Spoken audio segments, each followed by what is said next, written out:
Nada, buenas tardes a todos, a todas. Muchas gracias por estar aquí otra semana más, los que repetís y los nuevos, que hay alguno nueva, alguna persona que se incorpora por primera vez, pues daros la bienvenida y animaros a participar. Se trata de un formato poco convencional, en el sentido que es más un diálogo abierto, es más un café terapéutico virtual, y se trata más de compartir y conocer, bueno, pues diferentes experiencias que tenemos en todo el territorio nacional y que, bueno, pues normalmente, como sabéis, traemos como excusas normalmente a dos personas de relevancia dentro del sector que nos pueden dar un poco de luz, pero que luego fluye esto por donde vosotras y vosotros queráis, ¿no? Y vuestros intereses. Hemos recogido ya varias preguntas de temas a tratar de la gente que nos ha ido enviando. Hemos recopilado con alguna información de semanas pasadas que creo que son convenientes también tratar con nuestros invitados. Y bueno, vamos a dejar que fluya. Sin más, paso a presentarles. Son Javier Rivera, que es el subdirector general del Instituto del Patrimonio Cultural de España, dependiente del Ministerio de Cultura, como sabéis, y que nos ha hecho un hueco en su agenda para compartir uno de los sectores que habíamos tocado poco, ¿no? Como es el patrimonio cultural en general, y que teníamos la obligación de hacerlo. Ahora entraremos un poquito más. Javier seguramente nos contextualizará todo el trabajo que se está haciendo desde... Es una institución muy especializada desde hace tiempo, desde cuando se llamaba Instituto de Bienes, Conservación y Restauración de Bienes Culturales, y que tiene en su haber toda la gestión de los planes nacionales, entre otras muchas cosas que nos podrá detallar, y que son muy interesantes desde mi punto de vista. No sé, Javier nos dirá si estoy en lo cierto o no, a la hora de la experiencia de coordinar en este tipo de contextos de incertidumbre en los que estamos, ¿no? Porque siempre España como país firmamos muchos convenios a nivel internacional o europeo, con la UNESCO, bajo paraguas UNESCO, pero luego tenemos la idiosincrasia de que, aunque el Ministerio de Cultura es que firma en nombre de todo el Estado, son las competencias en patrimonio cultural, como muchas otras sectores, están en las comunidades autónomas, ¿no? Entonces es muy interesante ese punto de vista que nos puede dar sobre la coordinación en todos los territorios y cómo emanan el trabajo que están realizando. Y en segundo lugar tenemos a Concha Ros, que ahora conocéis de otra vez como delegada del Instituto de Arte Contemporáneo de Valencia y Murcia, pero sobre todo está aquí hoy, aparte de eso, por artista, dibujante, pero bueno, yo no voy a decir nada más. Yo creo que empezamos con ella en el punto donde lo habíamos dejado la semana pasada, si os parece, que, como antes comentaba Isabel, trabajábamos cuestiones como de interdisciplinariedad, ¿no? Trabajos intensos en los protocolos de desescalada en la que no somos expertos, ¿no? Y tanto en ese caso que nos hablaban la semana pasada desde el INAEM o las propias asociaciones profesionales de la cultura, tampoco somos expertos sanitarios y estamos tratando cuestiones que más tienen que ver mucho con la prevención de riesgos laborales que solemos tener externamente contratadas que otra cuestión, ¿no? Y se trató mucho en detalle en un debate muy animado por los temas relativos a la implicación que tiene, en ese caso, como hablamos de escénicas, principalmente, pues cuestiones de puesta en valor de cada uno de los espacios propios o dentro de las compañías de teatro, danza, magia, circo, etcétera, que tenían a la hora de hacer desde la producción, los ensayos o ya las propios espectáculos, ¿no? Y en ese sentido, para dar paso a Concha, se podría ir a una comparación con los artistas visuales, ¿no? Autónomos, muchas veces que trabajan en su taller, muchas veces no saben ni si tienen taller y trabajan en otros espacios públicos o privados y que no tienen una infraestructura básica detrás, ¿no? Y yo creo que, Concha, si te parece reanudarlo en este punto en el que seguramente tú nos puedas dar mucha luz, pues cuando quieras. Muchas gracias a los dos por vuestra colaboración y asistencia. Muchas gracias, Ángel y Paula. Buenas tardes. Realmente yo estoy, sí, quizás más como artista en este caso que como representante del IAC, que también, pero también tengo que hacer una puntualización porque soy la presidenta de la sede territorial para Comunidad Valenciana y Murcia. Es que a veces decimos lo de Valencia y solamente, y es cierto que Castellón y Alicante muchas veces se encuentran un poquito ignoradas, ¿no? En ese sentido. Entonces, lo primero es retomar un poco de la semana pasada, de la tertulia de la semana pasada, del PCAFé. Hubo un par de personas que hicieron hincapié en lo bueno que era que, dada esta aciaga situación, ¿no?, de la pandemia y provocada por el virus, había surgido este diálogo, ¿no?, entre distintas plataformas, entre distintas disciplinas incluso. Entonces, en este caso en concreto, yo creo que es muy bueno que, por ejemplo, artes escénicas y artes visuales encuentren puntos en común y además dialoguen, porque no es solo una cuestión de encontrarlos aposta, sino que realmente cada vez hay más puntos en común entre las artes escénicas y las artes visuales, ¿no? Entre el arte contemporáneo contempla este entrecruzarse, ¿no?, de disciplinas, y cada vez las barreras están muchísimo más desdibujadas. Además, yo en mi caso particular he trabajado durante muchos años en teatro, en la parte de producción y realmente ahora mismo yo creo que en el arte contemporáneo no se concibe casi nunca algo que sea, que también tiene cabida, obviamente, ¿no? Pero estas disciplinas cerradas, ¿no?, que no tienen implicaciones de, pues, incluso de arte sonoro, de artes escénicas o de cualquier otro tipo de disciplina. Entonces creo que cada vez esta hibridación es más potente y más enriquecedora, además. Entonces, en el caso que nos ocupa, que es el de la desescalada, yo creo que realmente sí que hay un paralelismo importante, sobre todo en en el teatro de calle, ¿no? O sea, los teatreros y teatreras de calle tienen mucho que ver con artistas como, por ejemplo, yo misma, ¿no?, que soy una dibujante, no estoy representada en este momento por ninguna galería, por lo cual esto es un poco la carrera del corredor de fondo, ¿no?, o de la corredora de fondo en mi caso. Porque, como muy bien decías tú ahora mismo, Ángel, no hay infraestructuras potentes que nos arropen, ¿no? No tenemos detrás ni una galería, ni una fundación, ni ningún otro organismo que, pues a lo mejor en un caso tan prosaico como este, ¿no?, el de suministrar herramientas para hacer una desescalada, para tomar precauciones, para evitar contagios y demás, estamos solos y solas una vez más, ¿no? La verdad es que después de estos, eh, este periodo de confinamiento, en el que la verdad es que nuestra actividad tampoco se ha visto afectada demasiado por las restricciones en cuanto a vernos, ¿no?, los unos a los otros y visitarnos y demás, porque en realidad nuestro trabajo suele ser bastante callado y bastante solitario.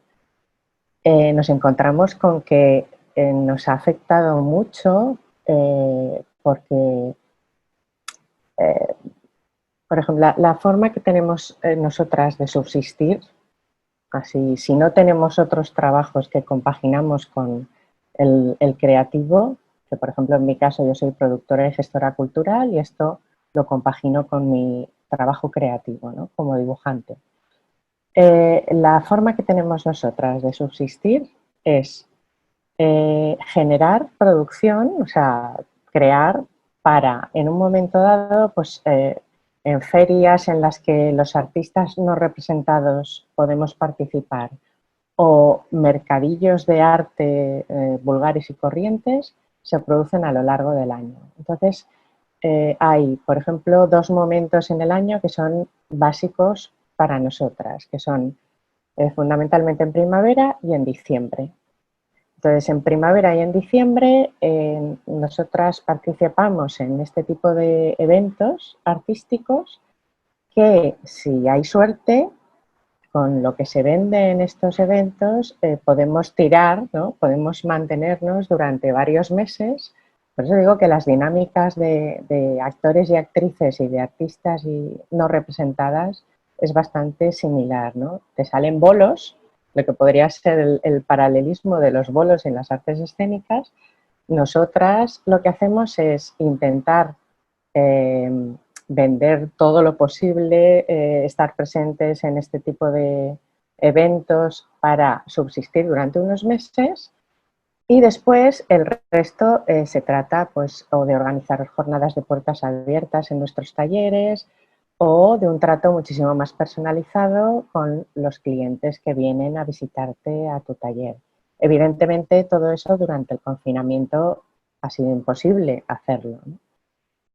Y el problema es que durante los próximos meses se ve un desierto en lontananza, porque todo lo que se podía haber programado de esta naturaleza también se ha suspendido. Incluso las exposiciones, por ejemplo, yo tenía una exposición, tenía la presentación de un libro que al final he hecho de forma virtual. Tenía un taller didáctico, que también hago talleres didácticos. Todo eso ha desaparecido. ¿La desescalada va a favorecer que podamos retomar ese tipo de eventos? Pues me imagino que sí, pero muy poco a poco. Es lo que decía Isabel hace un rato, Isabel Lorente, que sí, hay muchas ganas, se supone que hay muchas ganas, pero por otro lado la gente no se termina de fiar y parece que, bueno, pues las terrazas al final tienen un tirón que no tenemos quizás otro tipo de actividades, ¿no? Las actividades culturales en realidad. Entonces, en un momento dado a la gente pues no le importa arriesgarse, entre comillas, por estar con sus amigos y sus amigas un rato en una terraza, pero a lo mejor para ir a visitar el estudio de un artista o asistir a un taller didáctico con sus hijos, pues se lo plantea muchísimo más, por lo cual en nuestro caso realmente desescalada como tal no hay. No hay medidas a las que nos podamos acoger o que nos puedan amparar, porque en realidad nosotras vivimos un poco en esta precariedad permanente, ¿no? Entonces, realmente la situación tampoco cambia demasiado. Vamos a tener más tiempo, es todo el tiempo que hemos tenido ya durante todo el confinamiento, hemos tenido tiempo de sobra para crear más, que en muchos casos nos preguntamos, ¿crear para qué más y para quién sobre todo, ¿no? Si realmente no vamos a tener tampoco un público, o el público que teníamos, que era nuestro público habitual, vamos a tardar mucho tiempo en recuperarlo, porque lo que nos ocurre también a los y las artistas que no estamos representados por galerías es que normalmente tenemos que hacer también de gestores culturales de nuestra propia obra. Tenemos que buscar lugares donde exponer, que habitualmente son de carácter institucional. Si quieres salir de un circuito de exposiciones más de tipo pues cafés y demás, tienes que recurrir más a circuitos de tipo municipal, casas de cultura, etcétera. Ese tipo de temas en este momento a mí me consta que está absolutamente paralizado, por lo cual tampoco va a haber desescalada en ese sentido. Las galerías de arte, por ejemplo, sí que están abriendo ya con un aforo muy limitado y con un goteo de público muy controlado. Pero, por ejemplo, en las salas municipales de momento no se ha planteado nada de este tipo. No sé si habrá algo ya previsto, desde luego. Entonces, realmente yo pienso que para que se produzca realmente una desescalada, pero no solamente una desescalada que nos permita volver a convocar a gente para disfrutar de una exposición o del trabajo de cualquier creadora, lo que hay que plantear son nuevas formas de que los artistas y las artistas no representados, que somos la inmensa mayoría, podamos exhibir nuestro trabajo no solamente recurriendo, como se está cayendo en el error, según mi opinión, de hacer últimamente con motivo del estado de alarma, no solamente de hacerlo de forma virtual, porque al final yo creo que las personas que estáis aquí y que os dedicáis a las artes escénicas coincidiréis conmigo en que es absurdo, ¿no?, recurrir a lo virtual para exhibir una creación o un producto cultural que no ha sido concebido para el formato digital, ¿no?, una plataforma digital. Entonces lo que hay que hacer, yo creo, es intentar cambiar el paradigma. Realmente lo que tenemos que hacer es diseñar otro tipo de políticas culturales que, sobre todo a actores y actrices y a artistas plásticos que no tenemos todo este tipo de infraestructuras detrás, podamos funcionar de una forma más, sobre todo desarrollar nuestra profesión de forma más digna, ¿no? Y que no estemos expuestos a esta... sí, ocasionalmente se ofrecen subvenciones y ayudas, pero son cosas puntuales que tampoco proporcionan un soporte, ¿no? Como sí que ocurre en otros países, habiendo una fiscalidad específica para el sector de las artes visuales, por ejemplo, que permite a las personas que se dedican o que nos dedicamos a esto desarrollar la profesión pues con dignidad y con tranquilidad, sobre todo, ¿no? Y no teniendo que aplicar a nuestras economías esta economía un poco doméstica, ¿no? He vendido 2 dibujos, este mes ya puedo pagar el alquiler del taller.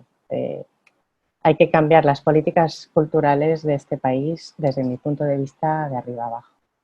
Entonces, mi alegato en este sentido, como veréis, no es tanto de proponer medidas para la desescalada en las artes visuales, sino para precisamente poner de relieve que no las necesitamos porque tampoco tenemos una infraestructura que exija este tipo de medidas, ¿no?, en cuanto a la desescalada. Pues muchas gracias, Concha, que sobre todo ahora entiendo mejor algún comentario de la semana pasada que yo me sospechaba por dónde iban, pero tienes toda la razón, ¿no? Que a la hora de la verdad, dentro de todo ese ecosistema que hablábamos, igual que los territorios van a diferentes niveles, a velocidades, perdón, también la aplicación que ya nos sospechábamos en todos los subsectores culturales no pueden ser las mismas, ¿no? Desgraciadamente, ahora nos comentará un poco Javier su punto de vista, pero desde el Ministerio se ha aprobado es la propuesta del Ministerio del famoso Real Decreto de apoyo al sector que se aprobó en el Congreso de los Diputados con tramitación como proposición de ley de tramitación de urgencia, ¿no? Y que ahora se puede mejorar. De hecho, ya hay alguna cuestión muy interesante, los autónomos intermitentes, que precisamente desde el IAC y desde la Mesa de Arte Contemporáneo Nacional se había demandado, ¿no?, ampliar eso, que en principio ya se ha visto que, dados de alta desde el 14 de marzo de este mismo año, en el famoso decreto del estado de alarma, se ha ampliado ya al 14 de marzo de 2019, una primera parte. Luego sí, nosotros hemos estado haciendo, por ejemplo, hemos propuesto una enmienda que se mandó a través de la COE nacional y se trasladó a los grupos parlamentarios la ampliación de esas prestaciones de los artistas en espectáculos en vivo a que se ampliara a todos los artistas, creadores y trabajadores de la cultura. No sé si será atendida, pero es una opción que tenemos ahí para, como se dice, que hagan caso a la diversidad, ¿no?, del propio sector, que es tan complicada de gestionar, entendemos, desde un ministerio pero bueno, su obligación también en coordinación con las comunidades autónomas y la Federación Española de Municipios, las entidades locales, que al fin y al cabo son las que hacen la mayor parte de la inversión pública en cultura, ¿no? En concreto el 64%. Y en este sentido, Javier seguro que nos puede dar bastante más luz de un sector en esa diversidad que hablamos que no habíamos tocado hasta ahora, como era el patrimonio cultural y cómo se está trabajando en todo este tema que estamos hablando. Así que, como no tenemos más información, todo lo que nos puedas decir será bienvenido y seguramente arrojará luz sobre todo este tema. Cuando quieras, Javier. Muchas gracias. Muchas gracias. Gracias, Concha. Ha sido muy ilustrativa tu exposición. Gracias a Ángel y a Paloma. Y yo voy a contaros un poquito lo que es el IPC, lo que hacemos allí, lo que pretende en estos momentos el Ministerio. Y lo primero que voy a decir es lo que todos sabéis, que somos un sector muy desestructurado. Fijaros que tenemos un gravísimo problema porque no tenemos organización de los distintos miembros que conforman este sector. No sabemos cuántos artistas hay, no sabemos cuántos arqueólogos hay. Yo hace un mes he intentado enterarme a ver cuántos arqueólogos había en España. Unos me decían 6.000, otros 8.000. No sabemos cuántos historiadores del arte hay. No sabemos cuántos restauradores hay. Unos están dados de alta como pequeños empresarios, otros como autónomos. Es decir, es un sector, los pintores pues lo mismo, los escultores lo mismo. Mal podemos defendernos cuando no nos organizamos nosotros mismos. Yo soy historiador del arte y aunque he trabajado siempre en escuelas de arquitectura, soy catedrático de la Escuela de Arquitectura de Alcalá de Henares, pero he sido vicerrector de extensión universitaria, con lo cual conozco bastante, no voy a decir bien, pero sí bastante la problemática de la cultura y de las bellas artes. Bueno, yo llevo 2 años en el Instituto de Patrimonio Cultural de España, colaborando en la investigación de este sector. Soy el subdirector general del Instituto de Patrimonio Cultural de España. No sé si se puede compartir una pantalla para que vierais, porque algunos a lo mejor no, creo que no está permitido. Para que sepáis que el instituto, el edificio, es un edificio que se llama La Corona de Espinas, está justo enfrente de la Facultad de Bellas Artes, muy cerquita, en la ciudad universitaria de Madrid, y es un edificio magnífico, extraordinario, es un BIC, un bien de interés cultural, verdaderamente precioso, se puede visitar, hay visitas guiadas, os aconsejo que seréis muy bien recibidos si queréis verlo para que veáis lo que ocurre allí dentro. Bueno, el Instituto de Patrimonio Cultural no es un ente autónomo, depende de la Dirección General de Bellas Artes del Ministerio de Cultura. Es decir, que todo lo que hagamos lo tenemos que tramitar a través de la Dirección General. Eso tiene la ventaja de que ellos no lo tramitan, pero que nosotros, la desventaja es que nosotros no podemos muchas veces tomar decisiones unitarias. Tenemos que, en fin, que ser siempre aprobadas desde el Ministerio. Nos dedicamos pues al mandato que nos da la estructura del organismo, y es investigar, fomentar, restaurar, conservar, difundir, promover el patrimonio y formar a especialistas en patrimonio. Tenemos una escuela de alta especialización en Nájera que celebra todos los años entre 16 y 18 cursos muy específicos de restauración de tela, restauración de metales, restauración de todo tipo de problemáticas. Y en el instituto, en la Corona de Espinas, estamos unas 150 personas, 140, y hay especialistas de todo tipo. Hay químicos, hay físicos, hay restauradores, hay arquitectos, hay aparejadores, hay delineantes, hay, en fin, para que os imaginéis, pues prácticamente todos los agentes que participan en el conocimiento del patrimonio.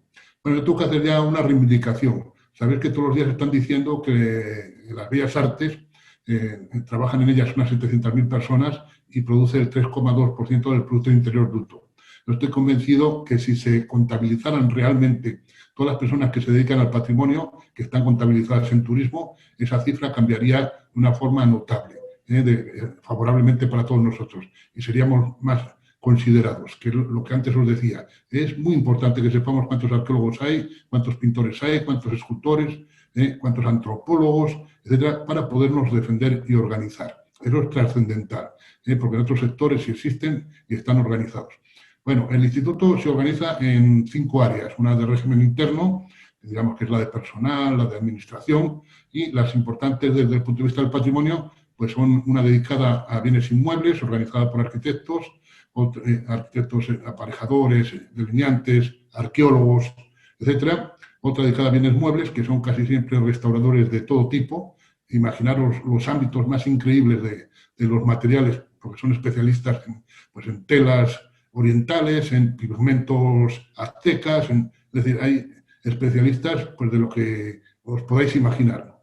Hay luego un área de investigación, tenemos químicos, unos laboratorios verdaderamente avanzados, los más importantes de España en el sector, con todo tipo de maquinaria moderna. Por supuesto, podemos competir con el Instituto Central del Restauro de Roma, con el de Bélgica, con el francés, con la Getty, muy bien dotados. Y luego tenemos otro departamento que es de difusión y promoción, con un importante archivo, con todas las investigaciones que ha hecho el Instituto de Patrimonio desde que se creó ya en el final del franquismo y se cambió y se transformó en la democracia. Y tenemos pues una fototeca extraordinaria que todos podéis ver porque está abierta online, y todos los documentos, los 41.000 documentos acabamos de subir de todas las investigaciones, restauraciones que se han realizado en estos últimos años. Todo eso es para evitar que la gente tenga que ir al instituto y lo puedan ver en la red. Si lo metéis en la red, pues allí lo encontráis. ¿Qué más cosas hace el instituto? Pues fundamentalmente desarrollar los planes nacionales. Los planes nacionales son unos instrumentos de gestión muy importantes. Hay 14 hasta el momento actual, de los cuales nosotros organizamos o dirigimos 13, porque uno lo lleva a otra subdirección general, que es el patrimonio subacuático, que lo llevan, que tiene una sede en el Levante. Bueno, en estos planes nacionales pues tenéis, por ejemplo, uno de catedrales y abadías, otro de monasterios, uno de paisaje, uno de patrimonio industrial, patrimonio vernáculo etnográfico, tradicional, hay de fotografía, Plan Nacional de Fotografía, hay Plan Nacional de Investigación, Plan Nacional de Educación, es decir, que todas las áreas, urbano, todas las áreas están consideradas. Pero nosotros pensamos que estos planes nacionales hay que potenciarlos y hay que convertirlos en algo muy, muy importante. Antes nos decía Ángel, ¿qué relación tenéis con las comunidades autónomas? Bueno, el instituto es estatal y el cometido fundamental que tiene es dedicarse a restaurar los edificios de titularidad estatal, que hay varios miles de ellos. Hay muchos castillos, muchas sedes de instituciones, los antiguos bancos de España, edificios militares, fortalezas. Hay infinidad de edificios que son del Estado y que tenemos nosotros la obligación de restaurarlos. Pero también hay un convenio con la Iglesia Católica por el cual tenemos que asistir a abadías, a conventos, a catedrales, con los medios económicos que tenemos. De manera que esos serían los dos objetivos fundamentales. Y en cambio no podemos intervenir en la administración local ni en la administración autonómica. A través de ellos tiene que ser por convenios o por esos planes nacionales articulados con las comunidades autónomas. ¿Por qué? Pues porque nosotros queremos respetar, tenemos la orden de respetar absolutamente a las comunidades autónomas y colaborar siempre con ellas en la medida de nuestras fuerzas y en la medida en que nos lo mande el Parlamento o nos lo mande un organismo que nos coordina a los dos, a las comunidades autónomas y al IPC, que es el Consejo de Patrimonio. El Consejo de Patrimonio se celebra 2 veces al año, en el primer semestre, en el segundo semestre, y ahí se aprueban los planes nacionales, las operaciones más importantes que se tienen que hacer. Ahí se aprueba que hay que transformar la ley, que hay que transformar los planes nacionales y, por ejemplo, el gobierno actual, en la Dirección General de Bellas Artes y la Secretaría General, con el ministro, llevan trabajando desde que la anterior legislatura en la reforma y modernización de la Ley de Patrimonio. Y claro, la Ley de Patrimonio que tenemos nosotros pues es ya un poco longeva. Se realizó en 1985. La anterior era de 1933, que estaba vigente durante toda la República y durante todo el franquismo. La verdad es que durante el franquismo muy pocas veces se cumplía. Por eso se salvó y pervivió hasta 1985, en que ya se hizo una ley moderna y, sobre todo, consensuada. Casi todos los partidos no lo seguían con esa actitud, pero creo que casi todos la aprobaron. Y ahora reformar una ley supone también buscar el consenso, porque una ley afecta al territorio, afecta al suelo, afecta a monumentos, afecta a bienes muebles, y hay que buscar el consenso. Y se va a hacer esa reforma de la ley que ya está estudiada, ya está planificada, está a punto de entrar en régimen parlamentario y fijaros, es muy importante, creemos, que hacerla es muy importante porque hay patrimonios en la ley del 85 que no se consideraban y que hoy son trascendentales. Pues, por ejemplo, el patrimonio contemporáneo, por ejemplo, el patrimonio industrial, por ejemplo, el paisaje, por ejemplo, el patrimonio audiovisual. Es decir, que hay muchos elementos que la ley antigua no los considera y que están fuera de juego y tenemos mucho miedo en perderlo, en que sean destruidos. Bueno, esa ley va a reformar muchas más cosas. Va a reformar los planes nacionales para darles más capacidad, más potencia y va a crear más vínculos con las comunidades autónomas que lo deseen. ¿Qué más cosas hace el Instituto de Patrimonio? Pues fijaros, hace o busca, pretende, en común acuerdo con las comunidades autónomas, crear los criterios de conservación y restauración que se apliquen en el patrimonio español. Sabéis que hay varias tendencias en la restauración, que puede haber gente que quiera no tocar nada, otros que quieran que la herencia de lo contemporáneo se manifieste, otros que sean intermedio. Entonces, el Instituto debe buscar las formas de intervenir, las formas de restaurar, que sean más adecuadas y más actuales con respecto a la teoría internacional. Y eso son lo que llamamos nosotros los estudios Coremans, de un especialista, un investigador que vino a ayudar a hacer el IPC hace muchos años. Bueno, por ejemplo, en ese sentido, cuando se produjo la COVID, la desgracia que nos ha acontecido en los últimos meses y que nos está ocurriendo todavía, pues el Instituto se vio rápidamente obligado, porque veía que se estaban desinfectando algunos edificios de patrimonio mundial con cloro, o con ozono, o con elementos. Entonces, inmediatamente se puso a trabajar todo el mundo que estaba en teletrabajo en su casa y se realizaron dos documentos fundamentales. Se han realizado muchos, pero dos documentos fundamentales en los últimos 15-20 días. Uno que se llama Recomendaciones para la desinfección de los monumentos españoles, que prohibía el uso de cloros y prohibía el ozono y prohibía, entonces todavía no teníamos muy claro qué influencia tenían los rayos ultravioletas, y entonces ha querido marcar pautas en ese sentido, recomendaciones para desinfectar bien. En ese sentido también pues, se hizo otra actividad. Con la UME, con la Unidad Militar de Emergencias, se hizo una especie de simulacro de desinfección de la Biblioteca Nacional y del Museo Arqueológico Nacional para intentar crear un ejemplo, un modelo que se pudieran seguir en muchos edificios españoles. Pues ya os digo que estábamos un poco aterrados porque se estaban utilizando cloros en monumentos nacionales y en patrimonio mundial. Bueno, el mismo Vaticano ha desinfectado San Pedro con cloro. Esto publicado por ellos mismos en su página web del Vaticano. Bueno, eso es muy peligroso y muy dañino, porque va a afectar a nuestro patrimonio de una forma negativa, a los materiales, y después habrá que gastar muchísimo dinero en restaurar todos esos conjuntos. Y había que orientar en ese sentido. Bueno, ese documento se publicó, pues fijaros, el lunes siguiente a la Semana Santa. Se estuvo trabajando toda la Semana Santa de día y de noche y ha tenido un éxito internacional extraordinario. Ya está en inglés, en francés, en español, y inmediatamente pues, se anunció que iba a haber las fases de desescalada, y se ha redactado también urgentemente por todos nuestros equipos otro documento que llamamos Pautas para las desescaladas de los monumentos de España, en el que se estudian los interiores, los exteriores, los objetos, los bienes muebles, los materiales, todos los elementos que forman el patrimonio español. Bueno, ¿qué es trascendental para nosotros? Fijaros, uno de los mayores graves, de los mayores daños,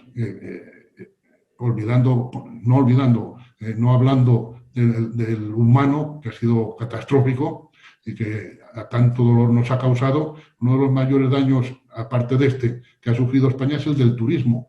Fijaros, yo os digo otra cosa muy importante para todos los que se dedican al patrimonio. Dicen que a España en el año anterior vinieron 84 millones de turistas y que el 17 o el 18% vinieron a ver el patrimonio cultural, el patrimonio monumental. Fijaros que esa es una cantidad extraordinaria, pero no se parece en nada al turismo cultural que tiene Italia, que tiene Austria, que tiene Francia, donde no es el 17-18 como en España, es casi el 50, el 55 y el 60% en correspondencia con esos países. ¿Qué quiere decir eso? Que en España podemos vivir mucha gente no solo de la identidad de nuestros monumentos, de conocerlos, de investigarlos, de estudiarlos, de restaurarlos, de conservarlos, sino de fomentar y difundir el turismo. Todos sabéis muy bien cuando vais a Roma o a Milán o a Venecia o a recorrer el Loire por Francia o a París, ¿cuánto os vale estar 4 o 5 días por allí o una semana? Nosotros estamos desperdiciando un patrimonio extraordinario, riquísimo. Somos el segundo país del mundo en declaraciones de patrimonio de la UNESCO, patrimonio mundial, y estamos no utilizando ese patrimonio extraordinario. Pero es que ese patrimonio genera dinero en el transporte, genera dinero en la hostelería, genera dinero en la investigación, genera dinero cuando alguien viene a ver la Catedral de Toledo, va a ver el Museo de Arte Contemporáneo y va al restaurante y se lleva una espada de esas de acero. Es decir, que todo eso genera una cantidad inmensa de beneficios para la sociedad. Bueno, yo no quiero extenderme demasiado, prefiero que luego me expliquéis qué está proponiendo el Ministerio de Ayudas ahora para nuestro sector. Antes lo decía muy bien Concha. Es el sector que se dedica al patrimonio, el sector que se dedica al arte, a las bellas artes, el sector que se dedica a nuestra cultura, es un sector intermitente, precario, mal organizado, desestructurado, donde tenemos que organizarnos. Yo le echo un poco de culpa yo soy historiador del arte, pues a nuestros colegios de doctores y licenciados que nunca han tenido apoyo estatal para tener una estructura potente como tienen los arquitectos, como tienen los ingenieros, como tienen los médicos. Es decir, que tenía que haber colegios de licenciados o de artistas o que tuvieran una influencia y un poder social más relevante y pudieran organizarnos. Eso es trascendental para todos nosotros. Y claro, entonces, ¿qué le pasa al Ministerio cuando quiere lanzar las ayudas? Pues que saca los famosos ERTES. Pues efectivamente, todos los de nuestro sector que están trabajando en una empresa se pueden acoger a un ERTE. Es decir, el Estado le va a pagar su sueldo mientras no trabajen. Aparecen los ICOs, los créditos ICOs, que hay que tener una empresa para poder solicitar ese crédito. Pero claro, al final, si te vas a un banco es casi parecido. Y entonces el Ministerio crea una sociedad de garantía recíproca, bueno, ya existía, pero la apoya económicamente para que podamos pedir créditos desde 20.000 euros hasta 100.000. Nosotros estamos luchando, nuestra Dirección General y nuestro sector, en el Ministerio estamos luchando porque se reduzcan esos 20.000 euros para pedir créditos avalados. Son créditos al 1%. En realidad serían en torno al 1,5, al 1,2 y es el Estado el que paga la diferencia. Esos créditos, mucha gente dirá, no, yo tengo una pequeña empresa de guía turístico en mi ciudad, o yo tengo, solo soy yo y tengo que pagar un pequeño local para tener el teléfono, para tener un pequeño archivo. Es decir, que para la gente que necesita menos de 20.000 euros es lo que estamos realizando una batalla ahora importante, a ver si lo conseguimos. Pero esa asociación, ECRA, la tenéis en Internet, y es la que financia esos créditos avalados, que son a 4 años, con al 1% de interés, que pueden ser muy interesantes. Bueno, luego hay todo tipo de ayudas que muchas veces no te puedes acoger a ellas, que nos pasa a los artistas, nos pasa a los historiadores investigadores, etcétera, a los arqueólogos. Fijaros, los arqueólogos trabajan en verano, muchos de ellos, no trabajan en empresas todo el año. Pues toda esa gente que no puede justificar que se ha quedado sin trabajo un tiempo, pues no puede acogerse a esas medidas. Bueno, pues afortunadamente eso también se ha aprobado para que haya unas prestaciones al desempleo. Es decir, que hay una serie de ayudas de todo tipo que el Ministerio quiere fomentar. Luego tenemos lo que llamamos las ayudas, la línea de ayudas del Instituto de Patrimonio Cultural de España. Fijaros, el $500.000 de euros se destinan todos los años a que nuestros arqueólogos hagan excavaciones en el exterior de España. Trabajan en el Perú, en Jordania, en Egipto, en países en el exterior. Tenemos otro tipo de ayudas importantísimo también para patrimonio inmaterial. ¿Para quiénes son? Pues para los etnólogos, para ayuntamientos, para asociaciones, para fundaciones, para que estudien el patrimonio inmaterial de nuestras poblaciones, de nuestras fiestas, de nuestra cultura. Todo eso saldrá en 15, bueno, quizá un poco más, en un mes saldrá concurso público. Se puede presentar todo el mundo. Y el Ministerio y el Director General de Bellas Artes con el Secretario General nos han apoyado para sacar una línea nueva, ahora por la COVID, que va a ser para sitios patrimoniales. es decir, para que se haga señalética, se haga accesibilidad, se conserven yacimientos arqueológicos, se hagan pequeñas restauraciones, se hagan intervenciones de todo tipo para que pueda nuestro sector, restauradores, conservadores, arqueólogos, guías, historiadores, antropólogos, para que puedan solicitar este tipo de ayudas, bien a través de comunidades autónomas, bien a través de fundaciones, de asociaciones, de pequeñas empresas, de todo tipo. Bueno, y nosotros estamos trabajando con todos los sectores. Nos hemos reunido en estos días, en estos 3 meses de confinamiento, pues no lo sé, un montón de veces, pero con las asociaciones de restauradores. En España hay 2 muy potentes, luego tienen una plataforma a nivel estatal, que una se llama ACRE, la plataforma se llama PACRE, luego también con los empresarios de la restauración, ARESPA, y con todos los agentes del patrimonio que podemos, con España Nostra, con ICOMOS, con todo tipo de organizaciones para intentar recoger las necesidades y tratar de elevarlas, porque no todo el mundo entiende, como se ha insistido, qué son las bellas artes. Las bellas artes parece que es una fruición. Tenemos una maldición encima, además de esa desestructuración y de esa desorganización, que mucha gente cree que las bellas artes tienen que ser gratuitas, que son la fruición del entendimiento, la fruición del cerebro, y que el ser humano tiene que realizarlas para que los demás las disfruten gratuitamente. Pues no, señor. Los que trabajan, los que desarrollan ideas, los que hacen películas, los que hacen obras de arte, los que conservan los monumentos, es persona que está exponiendo su tiempo y su necesidad vital. Y todo eso hay que apoyarlo y hay que protegerlo, porque además es una fuente extraordinaria de riqueza para España, para nuestras comunidades, para nuestros pueblos, para nuestras ciudades. Y nosotros tenemos también otra línea de ayuda, sobre todo para el medio rural y para la España despoblada, que también nos preocupa muchísimo. Y yo os podía... si me puedo hablar, pues puedo estar 2 días. Soy un poco pesado. Prefiero casi que vosotros preguntéis lo que os parezca oportuno y me tenéis a vuestra entera disposición. Muchas gracias a la Organización de Cantabria por invitarnos a estar con vosotros.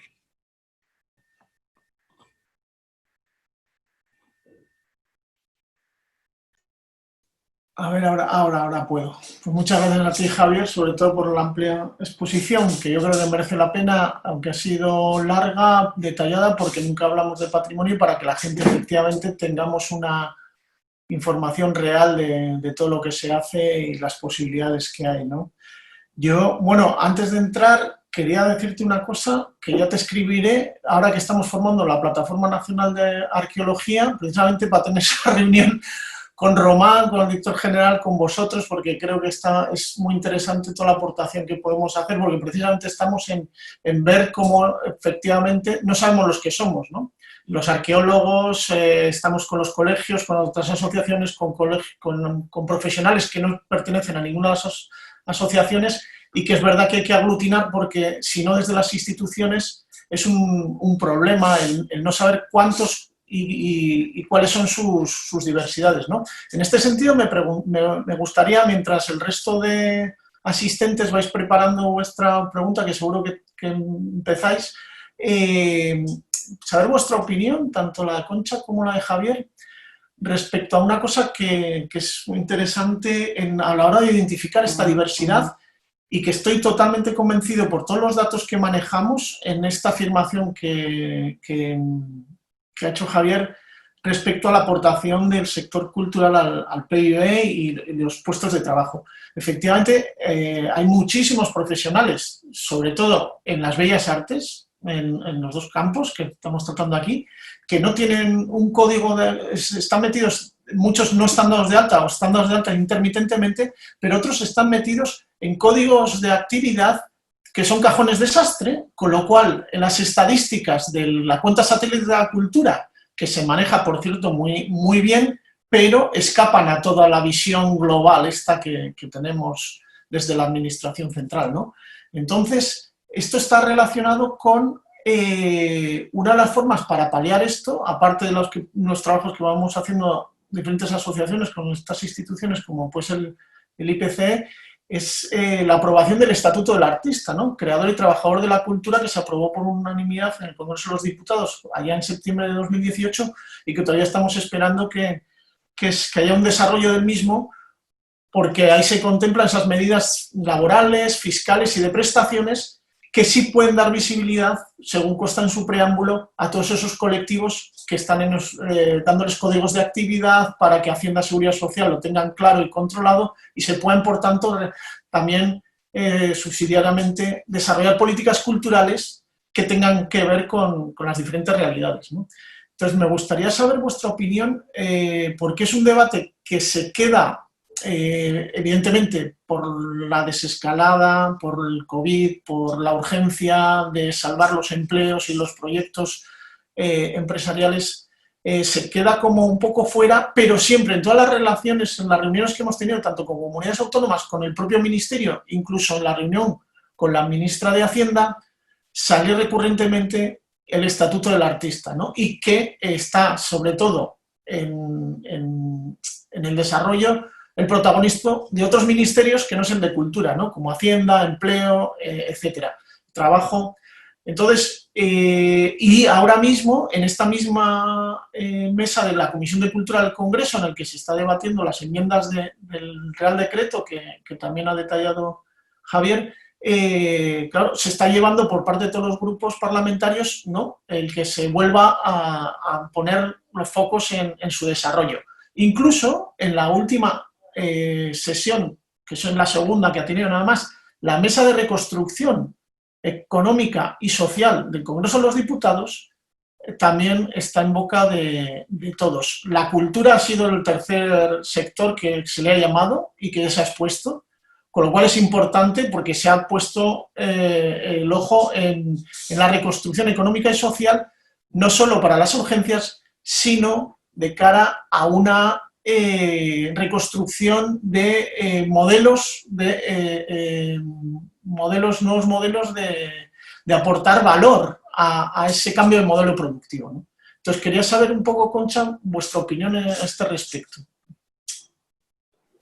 Bueno, realmente yo pienso que son dos temas a tratar. Lo que pasa es que yo a veces cuando hablo de estos temas, porque son bastante recurrentes, además ahora mismo el IAC en Valencia también forma parte de una mesa sectorial que hemos constituido que se llama Taula de les Arts Visuals, y evidentemente uno de los buques insignia de esta mesa sectorial es sacar adelante y poner en práctica y defender, ¿no?, lo que se solicita en el Estatuto del Artista.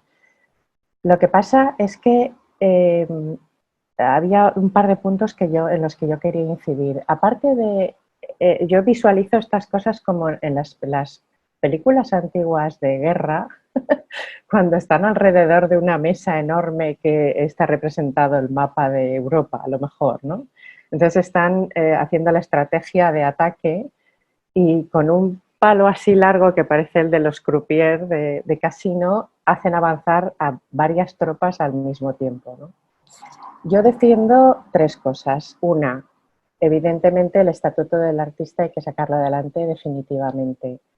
Esto al hilo de cómo acababa mi intervención anterior, de que hay que darle la vuelta a las políticas culturales de este país, ¿no? y hacerlas con un poquito más teniendo un poco en cuenta desde el artista no representado o desde el actor o actriz que no tiene una compañía detrás, hasta la infraestructura más grande, que pueda ser un museo, una fundación o cualquier cosa de este tipo. Pero al mismo tiempo, los artistas y las artistas o las personas que trabajamos en este tipo de negociados, tenemos que ser conscientes de que nos tenemos que profesionalizar. Entonces, lo que no puedes hacer es estar pidiendo por un lado y no dando por el otro, ¿no? Porque tenemos que ser conscientes de que la bohemia del arte está muy bien y es muy bonita, pero no podemos decir que somos profesionales de algo si no estamos metidos en una cierta estructura que al menos nos permita, por ejemplo, poder disfrutar de unas ayudas excepcionales como las que se han brindado durante el confinamiento, ¿no? Después de mucho llorar, se nos han brindado ciertas ayudas que yo conozco un montón de gente que ha quedado fuera porque en ese momento no estaba cotizando. Mucha gente no cotiza porque no puede, por la intermitencia de esta profesión y porque al hilo de lo que estaba comentando antes, a lo mejor haces 2 ferias al año y de esas 2 ferias, si vienen mal dadas, tienes que estirar el dinero hasta el infinito y subsistir durante todo el año. Eso es imposible que te permita pagar 300 euros al mes para satisfacer una cuota de autónomos. O en el mejor de los casos, a lo mejor cambias el dinero, ¿no? En el mejor de los casos acabas pues eso, de vender un dibujo y eso te sirve para pagar la cuota de autónomos. El Estado, tanto a nivel estatal como a nivel autonómico, han de cambiar la mentalidad, y han de cambiar la fiscalidad y adaptarla a la especificidad de nuestro sector. Pero es cierto que yo creo que las propias personas que trabajamos en esta profesión, porque esto es una profesión, también tenemos que mentalizarnos de que hemos de seguir ciertas pautas y que hemos de contribuir por eso el PIB es de un 3 y pico % y por eso hay 700.000 personas, que me parecen pocas, por lo que decías antes, Javier, que hay muchos datos que se nos escapan y no estamos todos perfectamente cuantificados, ¿no? Que estamos trabajando también para contribuir a la economía de este país, ¿no? Y por último, el tercer punto en el que yo quería incidir es que me gustaría llegar un día en el que no tengamos que justificar la importancia de nuestro trabajo echando mano del PIB o de la cantidad de trabajadores que somos, que estamos dedicados a la cultura. Estamos haciendo una labor que me parece muchísimo más importante porque es algo de tipo... es la memoria colectiva de un país, ¿no? Es el patrimonio de un país que antes en off te comentaba Javier que claro, el patrimonio de un país no solamente el patrimonio pasado, es el activo cultural que tiene en este momento, ¿no? Y como está haciendo la campaña que lanzó hace poco mi presidenta estatal, Marta Pérez Ibáñez, en redes, ¿no? El arte contemporáneo, el arte también existe. El arte de Goya es era el arte contemporáneo de entonces y es el patrimonio que cuidamos hoy en día, ¿no? Porque forma parte de nuestro patrimonio cultural. Entonces hay que jugar un poco cuidando lo anterior, lo pasado, y mimando a las personas que estamos dedicándonos a la cultura, ¿no? Porque aportamos algo, creo que, si no más importante, igual de importante que la aportación económica que hacemos, ¿no? a la economía de este país. Entonces, para resumir, evidentemente hay que sacar adelante el estatuto del artista, pero no hay que descuidar los demás puntos, ¿no? Porque si no también vamos a caer en neoliberalizar el arte hasta extremos insospechados y creo que podemos perder, es como lo del arte digital, ¿no? Podemos perder muchas esencias por el camino. Sí, como decía, ¿no? Uno de los críticos de arte que ha sacado un libro hace poco con bastante repercusión, hace un año, Iván de la Nuez, ¿no? En su teoría de la retaguardia, que decía que el arte contemporáneo tiene un pie en el 15M y otro en los petrodólares, ¿no? Se puede extender al todo el sector de la cultura, es verdad que a veces, pero bueno, perdona Javier, que sí, tu opinión al respecto.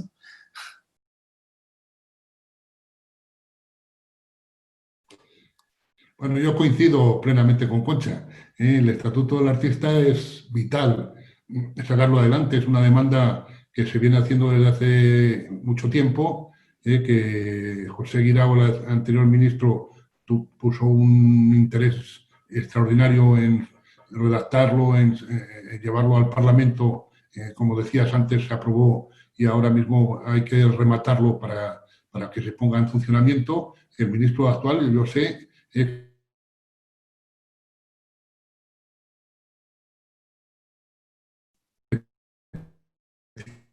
A ver, ¿te nos has congelado, Javier? Un interés también especial. Yo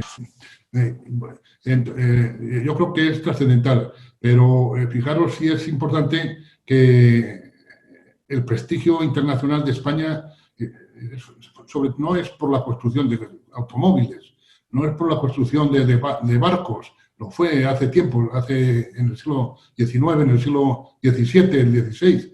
El prestigio fundamental de España es la cultura.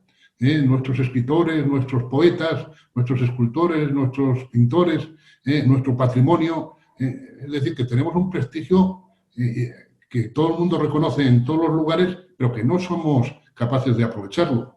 No, necesitamos un plan. El ministro hablaba esta mañana en el Senado, le ha ofrecido a los partidos políticos hacer un pacto de Estado sobre la cultura, para fomentar y arraigar la importancia de estas actuaciones que estamos realizando. Y como decía Concha, la cultura no solo lo que se hizo antes de 1950. Todo lo que se está haciendo desde entonces hasta hoy es el patrimonio que van a heredar nuestros hijos. Hay un libro precioso de Alois Riegel, de 1904, que habla del culto a los monumentos modernos, porque lo que él estaba viendo construir entonces ya lo estaba llamando monumento de la modernidad. Y ahora mismo, pues yo os hablaba antes de la Corona de Espinas, la sede del instituto, es un edificio de los años 60 y muchos, acabado casi en el 70, y es uno de los iconos de la arquitectura contemporánea más visitados de España. Resulta que tenemos arte, tenemos galerías, tenemos creadores, un cine reconocido universalmente. Pues todo eso tenemos que ser capaces de aprovecharlo. Y para eso hace falta una unión entre todos los grupos políticos y entre todos los que nos dedicamos a estas actividades para sacarlo adelante. Yo creo que si de verdad creemos en ello, seremos capaces. Y el Estatuto del Artista es fundamental. ¿Por qué? Pues porque todas las personas que tienen intermitencia, que están en ese régimen precario, hay que apoyarles para que sean productores de esa creación y de esa genialidad que nos están añadiendo continuamente. Muchas gracias, y abrimos un poco el juego al resto de asistentes. Que hay gente de museos que veo por ahí, hay gente de patrimonio, hay otros escénicas, algún ayuntamiento. No sé si queréis preguntar, ya sabéis, levantar la mano virtual ahí para que os veamos y empezamos a repartir palabra. Nos han llegado de las preguntas que teníamos. Es una cuestión, mientras os animáis, hay alguna que os quiero trasladar muy interesante respecto también ese otro valor que puede ser el valor social, ¿no? de la cultura más allá de lo económico, como estáis comentando, y que normalmente estamos hablando las patas, digamos, instituciones con asociaciones profesionales, ¿no? Y realmente, bueno, pues la cultura es un derecho que está en nuestra Constitución, los estatutos de autonomía, son derechos de creación, producción, que tienen los ciudadanos, o sea, que no son colectivos, que son individuales y que no tienes que ser profesional para tener el derecho a la creación, según nuestra Constitución. En este sentido, sí que con relación a anteriores semanas que comentábamos que es otro de los retos, ¿no? Que esta crisis puede ser una oportunidad para, ¿no? Y en este caso será esa vinculación social que habéis mencionado, que quizá por la urgencia que tenemos ahora mismo no la sabemos ver, pero sí a través de nuestras instituciones públicas, como los museos. Por ahí está Juan Sandoval, que no sé si querrá hacer alguna intervención en este sentido, como la semana pasada, etcétera, pero más allá de ese como motor económico, que es como promotor de acciones sociales, ¿no?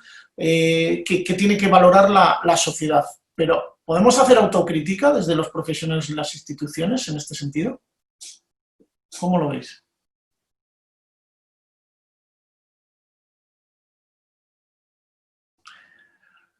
Bueno, Concha, te va a tocar, ¿eh? Si nadie levanta la mano.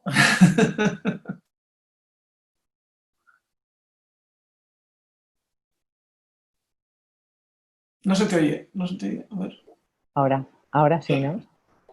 ¿Autocrítica en qué sentido, Ángel? ¿Quieres decir si piensas que hacemos todo lo que podemos? O... Claro, que en esa precariedad, precisamente de la que hablabas, ¿no?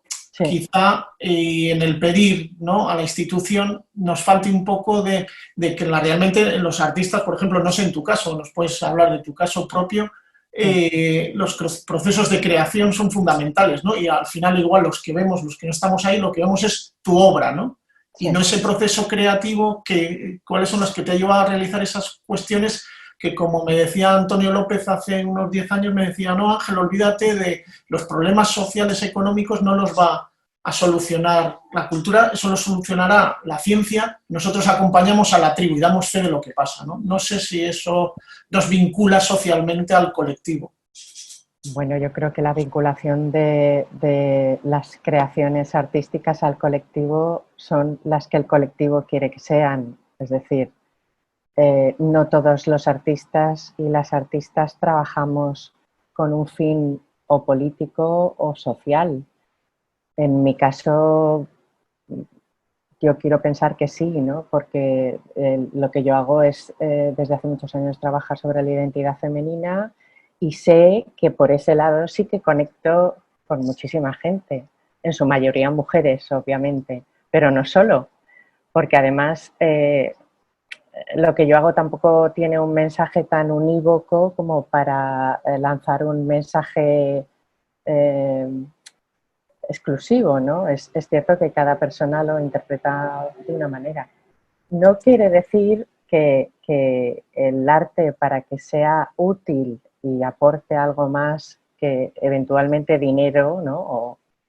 o un punto más en el PIB de la economía nacional, tampoco tiene por qué tener un fin específicamente político o contener un mensaje, no, porque no solamente se trata de eso, ¿no? El arte puede llegar a las personas de muchas maneras y puede hacer que una sociedad madure como sociedad y en unos valores en los que además hay que, desde mi punto de vista, son otro de los elementos en los que yo creo que habría que incidir mucho es en la educación, ¿no? La educación en la sensibilidad artística desde primaria no, desde infantil, porque eso es lo que haría que bueno, pues como ocurre también, pues es desgraciado esto de comparar a todas horas, ¿no? Pero como ocurre en otros países, que es cierto que la aproximación de la ciudadanía al arte es completamente diferente. Cuando llegan situaciones de este tipo no hay que estar justificando con los datos concretos de la aportación al PIB cuál es la necesidad de la cultura. Yo creo que hay que hacer autocrítica, pero evidentemente hay que ser conscientes, como decía antes, de cuál es nuestro papel en la sociedad y en ese sentido creo que hay que tomar cierto compromiso con el papel que tenemos en la sociedad. Pero creo que el arte se sustenta por sí mismo. Realmente creo que tampoco hay que hacer un gran esfuerzo como para justificar su existencia, ¿no? O el hecho de que una persona en concreto quiera dedicarse a esto. Sí, Javier. Yo voy a llevarle un poquitín la contraria a Concha, aunque estoy de acuerdo al 90% con lo que dice. La alusión que hace al PIB y a que el arte por sí mismo se sostiene es ojalá que fuera así y debe ser así. Pero los que somos historiadores y hemos analizado pues, el siglo XV en Italia y el siglo XVI en Europa y las épocas de florecimiento, o nos hemos dedicado al patrimonio, yo soy un militante del patrimonio. Yo me he pegado, bueno, he tenido prohibida la entrada a una diócesis por denunciar la venta de retablos. Y me he pegado con muchos alcaldes por hacer un aparcamiento debajo de algún lugar. Y hasta que un juez me dijo, ponga usted ahí el locro cesante de esa empresa y seguimos adelante. Y dije, pues no puedo ponerlo. Bueno, yo lo que sí recuerdo es que los que ya somos mayorcitos, pues en la transición democrática les decíamos a los alcaldes de los pueblos, pero hombre, conserva el castillo, conserva la ermita, tal, y te decían, porque estaban convencidos, dicen, las piedras no dan de comer. Y luego resulta que salían al extranjero y decían, hombre, pero esto sí da de comer, a toda esta gente vive de esto. Todo esto. Y empezamos un poco, porque ahora han pasado ya 40 años, y seguimos muy lejos de los estándares europeos. El arte el arte necesitamos esa ley de mecenazgo urgente. ¿Por qué? Pues porque somos de países latinos o católicos o no sé, la generosidad la mostramos con nuestros hijos y con nuestros herederos, pero no con nuestra sociedad.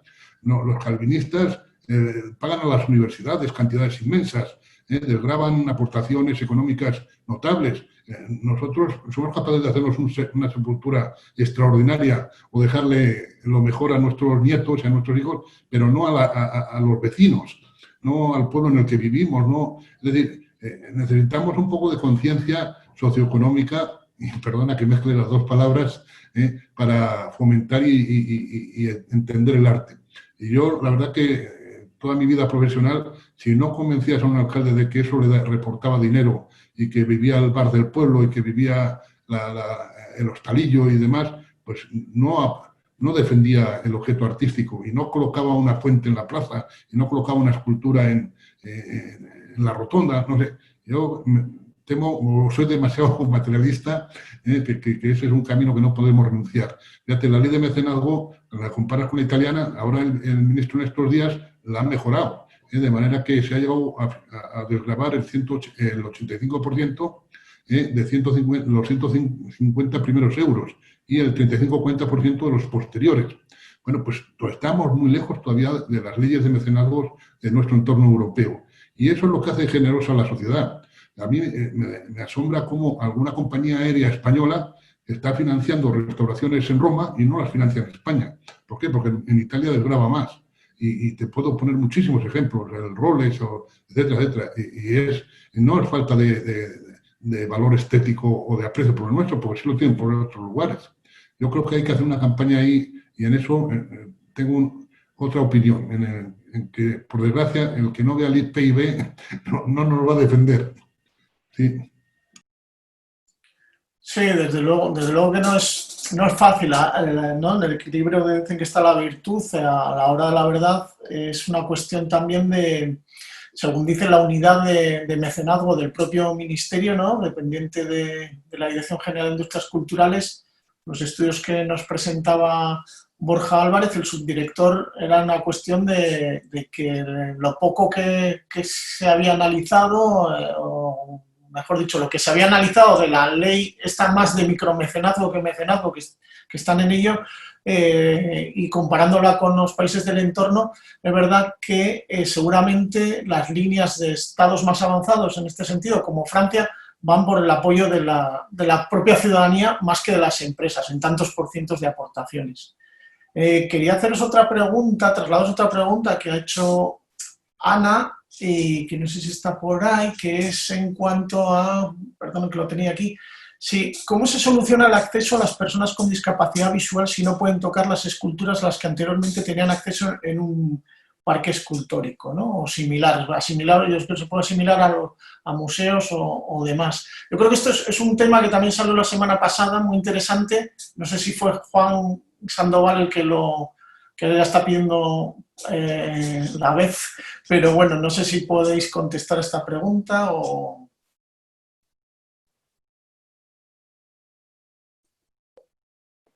Yo, desgraciadamente, no puedo contestar. El problema de la accesibilidad es enorme. Tenemos que pensar que problemas de accesibilidad hay casi 80 casos distintos, de manera que no todos se pueden solucionar, no todos son abarcables. Pues ahora, pues desgraciadamente, alguien que tenga problemas de visión, pues no puede usar los medios táctiles para tocar, porque lo mejor que hay que hacer ahora es no tocar. Hay que impedir a la gente tocar nada, ¿eh? Al menos mientras no se demuestre que las superficies transmiten el virus. Así que no quedará más remedio que resistirse, se lo podremos contar, pero si es sordo, tampoco. Es decir, tenemos personas con discapacidades en una pierna o en las dos, en un brazo o en los dos. Es decir, que es el tema de la accesibilidad en el que estamos muy preocupados en el mundo tanto de la arquitectura como del patrimonio, de las artes, los museos, los archivos, todos. Porque el derecho a la cultura al que tú hacías alusión antes, que consagra la Constitución, hay que defenderlo por encima de todo. Pero fijaros, cuando yo empecé con los temas míos de historia del arte, era imposible visitar el Panteón de Reyes del Escorial, Hoy se ha inventado ya una especie de oruga donde colocas a la persona y baja aquellas escaleras por aquel pasillo estrechísimo y la persona lo puede ver. Y poco a poco pues se van solucionando problemas, pero eso es la experiencia, la investigación, y por eso decimos que el arte y el patrimonio no solo generan el propio deleite y la fruición sobre el objeto, sino que están generando investigación, están generando beneficios, están generando una dedicación de unos sectores amplísimos que nos rodean y que nos enriquecen. Y por eso tenemos que defenderlo socialmente, porque es un beneficio para todos. Y España, tanto nos hemos cansado de hablar de la marca España, de la influencia del español en el mundo, de nuestros escritores, de nuestros artistas, etc., pues tiene que aprovechar esa parcela. No debemos vivir solo de sol y playa, que nos puede arruinar, como estamos viendo ahora mismo, y donde las personas que van a venir a esos lugares pues se van a tomar 4 cervezas y un bocadillo y se van a volver a su tierra. Nosotros cuando vamos a Florencia sabemos lo que nos cuesta, pues eso tenemos que explotar y que desarrollar. No, desde luego, volviendo un poco, ahora le voy a dar paso a Juan, pero solo un dato más económico, lo siento, Concha, pero es interesante porque, no, yo quiero decir, de cara a las instituciones, es verdad que a veces a ver, Javier es un convencido, ¿no? Ya lo habéis visto, no hay que convencerle, pero sí muchas veces a los políticos, sobre todo en las comunidades autónomas, de que la inversión realizada ya en materia cultural, por cada euro bien invertido, se retornan al menos 7, cuando no son 20. Y eso está analizado por economistas de la cultura en este país, en Italia y en Francia. Y todos coinciden, o sea que por algo será. Pero habrá que trabajar la repercusión que tenemos con números a la hora de no solo con sensaciones, sino demandas del sector, entiendo. Sí, Juan, cuando quieras. Buenas tardes a todos y a todas. ¿Me escucháis, verdad? ¿Sí? Muy bien. Bueno, un saludo al profesor Javier Rivera, a Concha, a vosotros de PECA y a las personas que están aguantando a esta tarde. Empiezo por lo último que estabais hablando de temas de accesibilidad. Yo la semana pasada lo pregunté al hilo, bueno, yo trabajo temas de accesibilidad e inclusión, lo que se llama accesibilidad e inclusión social. Al hilo, bueno, sabéis que por ley tenemos que cumplir las medidas de accesibilidad en todos los espacios públicos. España es uno de los países, digamos, del mundo que mejor legisla, pero que peor cumple las propias legislaciones que hacemos y las llevamos a cabo. Y bueno, del tema que estabais hablando es muy curioso, por ejemplo, como ICON recomendaba tocar los objetos en las medidas que sacó. Es verdad que no son medidas vinculantes, pero sin embargo luego el Ministerio prohibió totalmente tocar, aunque sí desde hace ya unas semanas, desde a través de CERMI, la Asociación Española que reúne todas las plataformas del sector asociado a las personas con discapacidad, sí se mandó una carta a la Secretaría de Estado en relación para que en los reales decretos se tuviera la contemplación de que al menos se pudiera tocar a las personas invidentes. El problema es mucho mayor. Si vamos a todo esto con no tocar, todos los museos de ciencias o todo lo aparato que hay también de interactivo. Recordar que en el mundo de los museos tuvimos un boom de los interactivos en la década de los años 2000, 2005, que aquel museo no fuese interactivo, era un museo como que a la última, ¿no? Ahora en los museos estamos más en narrativas y en la función social, ¿no? No voy a entrar a hablar tanto de accesibilidad, que un día si queréis podemos hablar de pleno de todo eso, y deciros que la semana pasada estuvimos hablando, hace 15 o 20 días, un grupo de expertos españoles y latinoamericanos y europeos, incluso con norteamericanos, de todos estos temas, de lo que estaba pasando en cada país. Hay que decir que todavía América está en pleno confinamiento, hasta julio, incluso agosto, algunos países no van a estar abiertos los espacios patrimoniales y los museos en ese ámbito, ¿no? Yo quería empezar, estaba escuchándolo, yo estaba ahí con la cámara apagada porque estaba así más relajado, ¿no? Pero estaba escuchándolos atentamente, ¿no? Las reflexiones de patrimonio y museos, ¿no? El alcalde de Berlín hace un mes y medio, decía, cuando en Alemania la pandemia pues la ha controlado mucho mejor respecto a España, aunque posteriormente ha tenido... Yo tengo un sobrino allí actualmente trabajando en Berlín desde hace muchos años, ¿no? Y me decía que no tiene nada que ver con las medidas que se estaban haciendo. El alcalde de Berlín Oh, decía perdona, que se te oye un poco entrecortado, no sé si me acerco quizás, me acerco un Sí, a poco ver, más, así. me acerco un poquito más. Vale. Sí, mejor. Sí, porque el altavoz es del ordenador. El alcalde de Berlín venía a decir que lo primero que se iba a abrir en Berlín, y así fue, lo primero que se abrió en Berlín fueron las bibliotecas. Mucho después vinieron las terrazas. Fijaros en España que el principal interés que hemos tenido ha sido en la apertura de las terrazas, de todo el tema asociado a la gastronomía, y después que vengan los museos o venga el patio. Entendiendo también por la cultura alemana que lo primero que le interesaba era la educación. No recojo las palabras que Concha estaba relacionando, hablando con la educación, como uno de los pilares esos tan importantes, y también el propio profesor Javier Rivera estaba hablando con el tema del patio. Este proceso del COVID, sí os puedo decir que en ámbito no solamente nacional, sino en ámbito latinoamericano, iberoamericano, prácticamente no se ha hecho ningún tipo de ejercicio de reflexión del proceso de lo que han estado haciendo los museos. Los museos no estábamos preparados ni el patrimonio para lo que nos ha venido encima. Yo creo que en general, pero bueno, realmente en los museos y en el patrimonio. De un día a otro tenemos que ponernos todos a hacer contenidos digitales, donde prácticamente la mayor parte somos especialistas en conservación, especialistas, yo también soy historiador del arte, en distintos campos, pero en ningún caso en la comunicación digital. Podemos aprender, pero no vamos a aprender a otro, ¿no?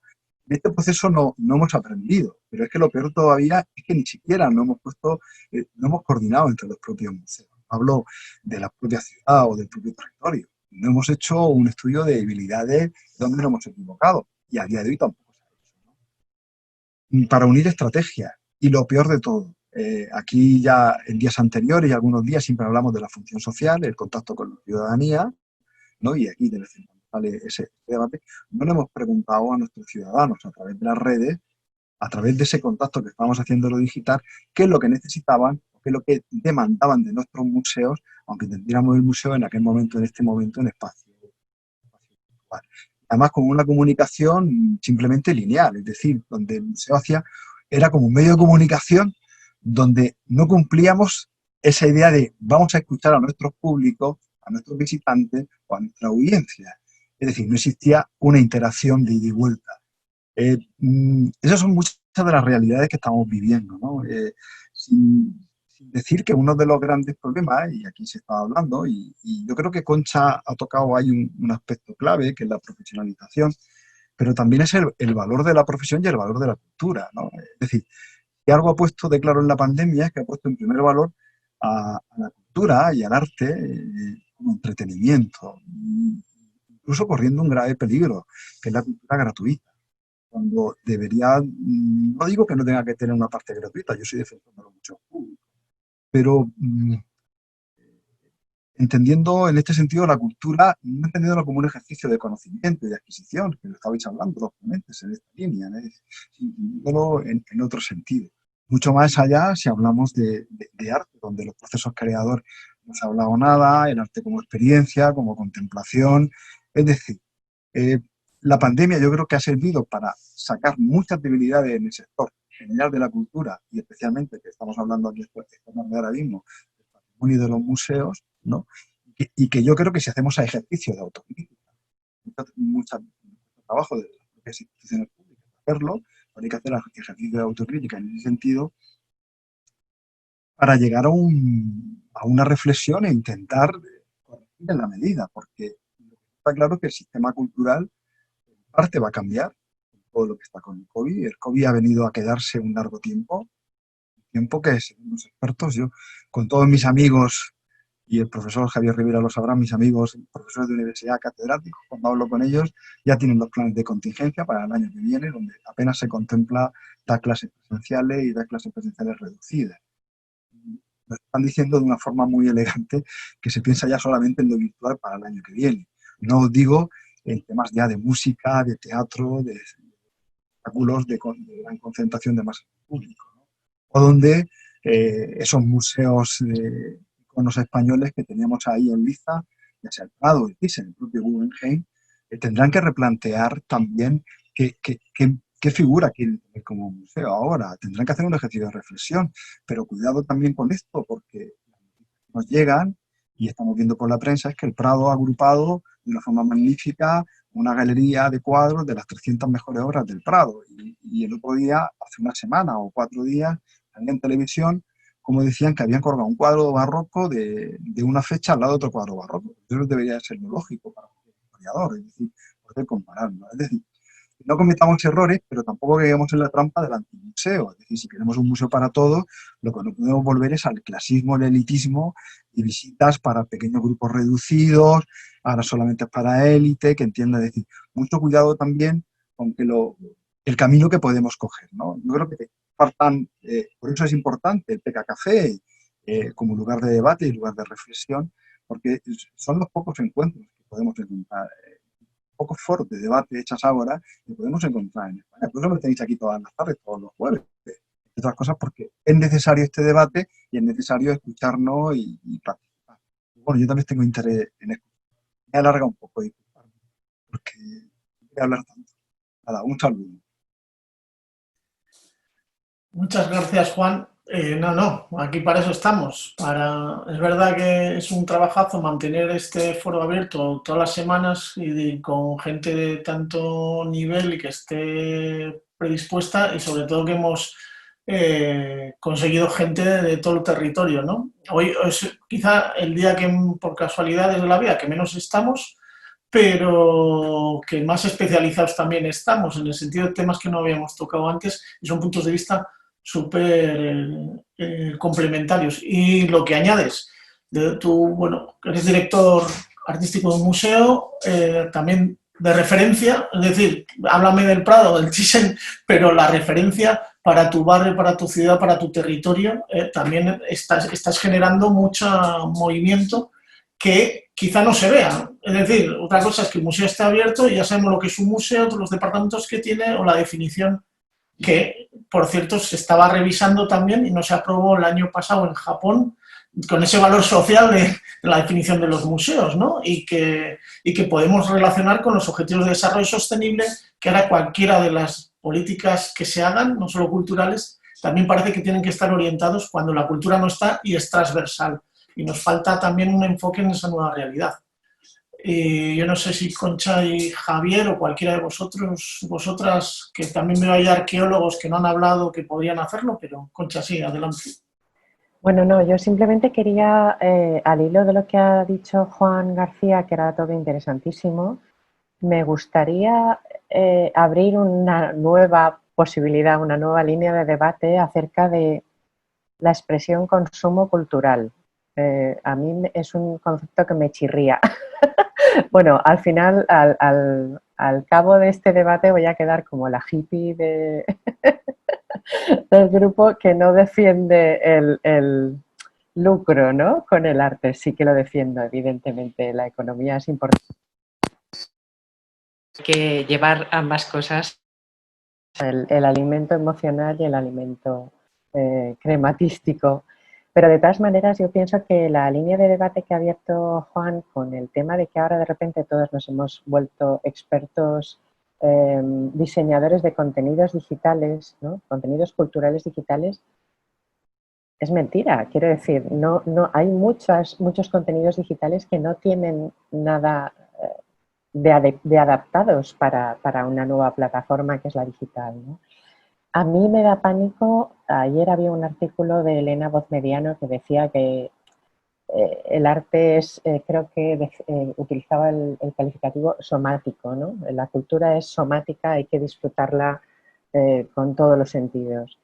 Y que afortunadamente nos iba a salvar eso. Yo discrepo, no estoy tan segura. O sea, creo que el ritmo de vida que tenemos, el nivel de consumismo, el neoliberalismo aplastante, es posible que cambie nuestra forma de disfrutar de la cultura, ¿no? Y va a pasar a ser más un consumo cultural, efectivamente. Entonces, nada, esto es una vía que dejo abierta por si se puede profundizar en otro momento, porque no es el foro adecuado. Yo no sé si Javier quiere decir algo al respecto. Bueno, hay que hacer un debate, una sesión específica sobre el consumo. Consumimos de todo, desgraciadamente. Estamos en un neoliberalismo que nos absorbe por todos los lados y desgraciadamente todo es consumo.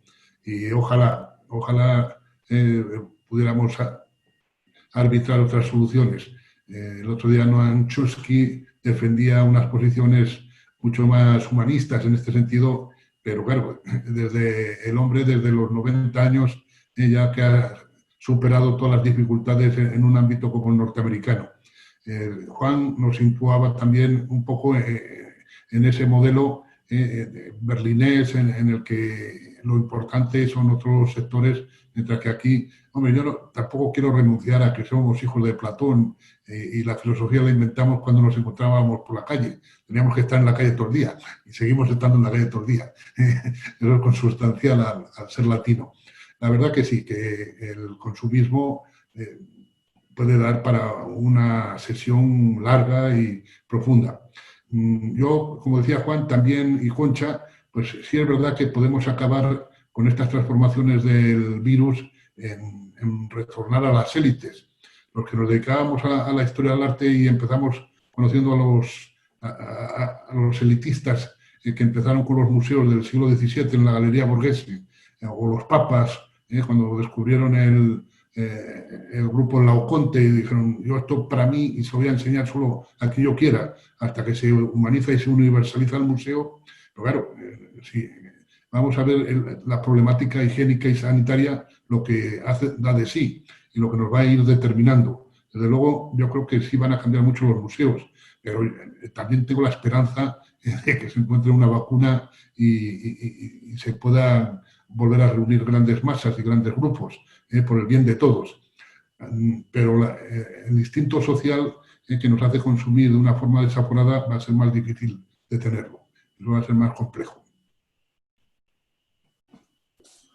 Bueno, es hora de ir acabando, se nos hemos consumido todo el tiempo. Yo no sé si hay alguna intervención más que alguien quiera hacer, estéis a tiempo.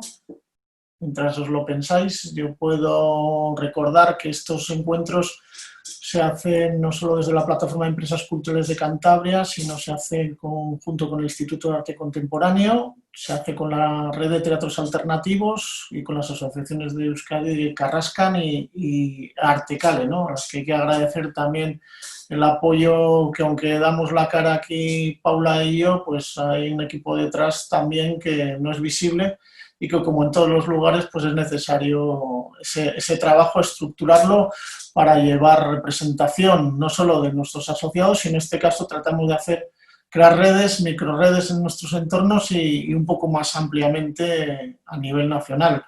Así que si los invitados, y agradeciéndoos a todos vuestra participación, el jueves que viene tendremos una cuestión que todavía no hemos cerrado, pero será un poco más transversal y intentaremos dar un pequeño salto entre protocolos y puesta en práctica, sobre todo repensarnos esto que comentabais últimamente, ¿no? ¿Qué cultura es, ¿no? Esa del día después, de la nueva normalidad, o no es? ¿O es la cultura que demandábamos o el COVID no ha tenido nada que ver y simplemente ha acelerado cuestiones?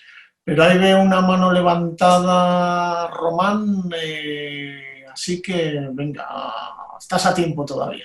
Gracias por tu participación. Sí, buenas tardes a todas. Mira, simplemente te había escrito antes unos mensajes por el chat porque el audio que tengo yo en el portátil es bastante malo y entonces pues había escrito por el chat y para evitar esta llamada, pero bueno. De todas maneras, bueno, consultas que había puesto antes en el chat. Dirigidas tanto a Concha como a Javier. En el tema de arte y la escenografía, con la búsqueda de los nuevos espacios que se pueden necesitar, ¿no? Sobre todo porque actualmente yo creo, por lo menos hay una sensación, ¿no? Aquí, por lo menos desde Bilbao, de cómo se ha ido evolucionando las fases, que la gente tiende hacia buscar los espacios al aire libre, ¿no? Entonces, yo no sé si desde el arte, desde la cultura en general, se están buscando esos espacios al aire para actuar, para trabajar. Eso es una pregunta que la dejo ahí, ¿eh? O sea, no sé si hay que volver a buscar, reubicarnos, relocalizarnos, dónde montar nuestros trabajos a posteriori, tanto en el patrimonio cultural como puede ser en la arqueología, como puede ser también en el tema de la escenografía perfectamente o de la pintura, de la escultura, ¿no? Que al final es como que hay una búsqueda cesante actualmente de salir al monte, o sea, de salir al campo, de pasear y ver lo que hay ahí, ¿no? De disfrutar ese aire que necesitamos ahora mismo, parece ser. Eso, la primera pregunta es esa. Sí, Concha. Solo Javier. decir que no podemos renunciar al espacio público y a enriquecerle con obras de arte y que vamos a retornar a él de una manera o de otra. Todos los días están saliendo artículos de arquitectos que dicen que van a surgir calles más amplias, edificios con más metros cuadrados. No sé, todo dependerá de lo que podamos pagar y financiar, pero el espacio público no vamos a renunciar. El espacio público era uno de los grandes logros que se han alcanzado en los últimos 40 o 50 años y su embellecimiento con arte contemporáneo no podemos tampoco desplazarlo ni volver atrás. Yo creo que retornaremos con toda seguridad a él.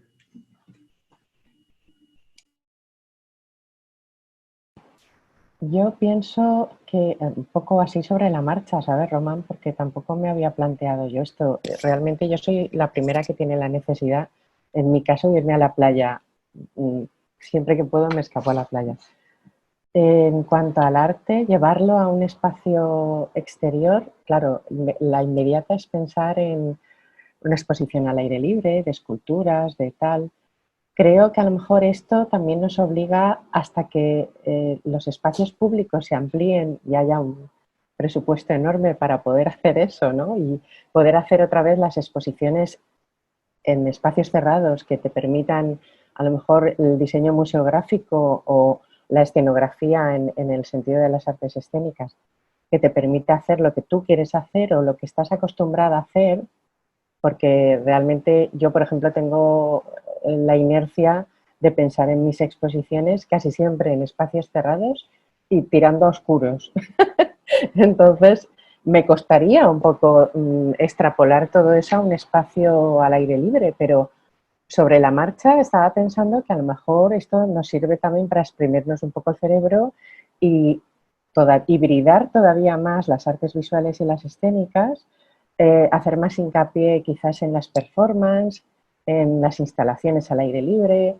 De todo se puede sacar beneficio. O sea, realmente esta es una situación extrema que nos está poniendo a muchas personas contra las cuerdas porque vamos a tener que reinventarnos de muchas maneras. O sea que realmente tu pregunta es muy interesante porque sí, quizás esto nos haga explorar nuevas formas, ¿no? de exponer o de exhibir o de hibridarnos con otras disciplinas.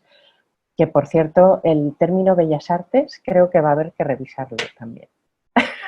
Pero es otra vía que dejo abierta. Gracias. Sí, hemos hablado bastante de eso y es una de las propuestas que está encima de la mesa para el Ministerio. Sí, Javier, querías apuntar algo. No, solo una breve información. Cuando nos pilló el virus, el Ministerio de Transportes y el Ministerio de Cultura estaban trabajando en sacar un 1% cultural, 1,5% cultural, precisamente de espacio público, para esculturas contemporáneas, para que ayuntamientos y comunidades autónomas, y en colaboración con artistas, propongan en nuestras poblaciones, en nuestras ciudades, espacios públicos embellecidos por arte de nuestro momento, y se va a seguir trabajando y saldrá inmediatamente. Genial, pues buena noticia, todo lo que sea sumar. Román, creo que tienes una pregunta para Javier también. Sí, Javier, antes ha comentado que iban a sacar desde el Ministerio información referente al tema de ayudas para señalítica, acondicionamiento de yacimientos. Era para saber si podría dar más información al respecto. Y luego también en relación a esto, bueno, ya que también ha hablado Concha, luego también ha hablado Juan al respecto del tema de los museos, ver, y como arqueólogo que soy, ver si se puede aunar aún más la relación entre museos y profesionales en arqueología de cara a eso que tanto Concha ha señalado, ¿no? De que al final no somos solamente el PIB, sino que somos también educación. Entonces, los arqueólogos también tenemos una faceta que es la educativa, ¿no? La formativa. Entonces, eso ya es una pregunta general, ¿no? Ver si nosotros podemos trabajar conjuntamente con los museos para enseñar esos yacimientos. Porque al final los museos hacen sus actividades propias, pero también nosotros podemos tener voz a la hora de decir, oye, vamos a enseñar esto. Porque al final nos salen proyectos, pero esos proyectos se los enseñamos o se los dirigimos a los ayuntamientos determinados, ¿no? Entonces, claro, pues, por lo menos de la parte que yo tengo, o que yo he participado en visitas guiadas a yacimientos, veo que la faceta nuestra del arqueólogo, no de una persona que igual está ahí de guía y ya está, pues da una información y ayuda aspectos educativos que se pueden hacer desde el museo, pero también desde el campo. Entonces, no sé si esa relación puede ser una fuente para educar, para sacar a la gente un poco de ese encierre que tiene mental ahora mismo, igual más ahora en esta desescalada, ver un poquitín vuestra opinión al respecto. Igual es una pregunta muy general, pero bueno. La verdad que se está trabajando mucho.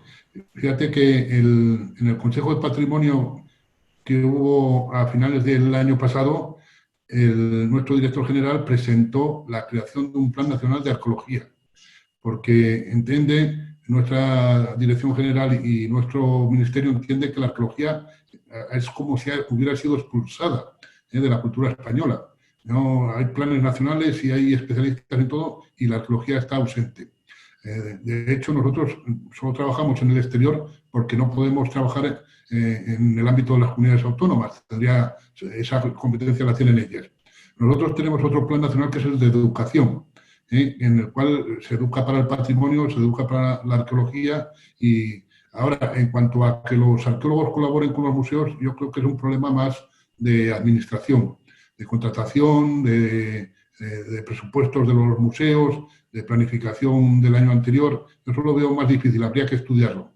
Hay un proyecto también de la Dirección General nuestra de crear la figura no del conservador de museos, que es lo que hay hoy en España, sino de crear la figura del conservador del patrimonio, donde entrarían los arqueólogos, los historiadores, los restauradores, y existe en Francia ese modelo, y la intención es trasladarlo a España.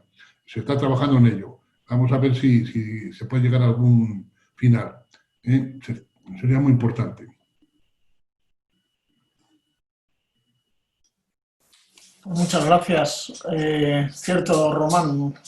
Tenía yo la pantalla del chat a la derecha, y ahí estaban tus preguntas perfectamente como las has trasladado y te han contestado adecuadamente. Disculpa, que no te hubiera, pero asunto arreglado. Hoy interesantísimo, la verdad, porque es verdad desde Patrimonio Cultural, la verdad que lo decíamos en semanas anteriores, igual hemos sido sector, digamos, en la arqueología profesional, ¿no? La arqueología que se llama de gestión,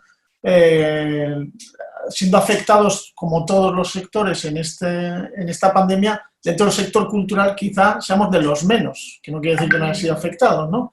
En relación a que siempre nuestra actividad ha estado vinculada a obra pública, que no se ha parado, obra privada, excepto aquellos famosos 15 días de Semana Santa, y que ha podido continuar de alguna manera, pero precisamente ya en el taller que nos dieron el Ministerio con CREA respecto a las líneas de avales de CREA, yo ya comenté allí que todas las previsiones que tenemos es que esto va a ir en detrimento de toda la crisis, en detrimento del sector de patrimonio cultural en finales de año o principios del año siguiente, ¿no? Es decir, que vamos a tener una poscrisis, nuestra propia crisis, cuando los focos de las instituciones no estén en este sector. Y seguramente confiamos, la verdad es así, porque no nos queda otra, Javier, en la Dirección General y en el Instituto como brazo armado, digamos, porque vosotros sí que conocéis de primera mano, estáis en contacto con la realidad lo más posible, me consta, pero no obstante yo creo que son importantes estas reuniones que tenemos que mantener y seguir informándoos de lo que nos sucede. Y yo os animo a los arqueólogos que estáis aquí a trasladéis a vuestras asociaciones, algunos estáis colegiados, otros no, esta demanda de tener esa información que vivís y que recolectáis para trasladar a las instituciones, que como se están haciendo otras asociaciones, yo creo que es lo suyo. Sé que hay varios técnicos de ayuntamientos que estáis aquí y demás, y que seguramente sea esa una de las siguientes que quería con esto terminar. No sé si hay alguien más que quiere... ¿Susana? ¿Sí? ¿Sí? Ah, perdón, pues Susana, adelante. Nada. Bueno, yo también soy arqueóloga, pero también me dedico sobre todo a la educación y a la interpretación del patrimonio. Y con todo mi respeto para los guías, no creo que nadie pueda enseñar mejor el patrimonio que quien lo ha estudiado. Ese es el gran salto que falta ahora mismo, institucionalizarlo, no ser los free tours del patrimonio. Poco más. Solo decir que estoy completamente de acuerdo. Pues ahí queda.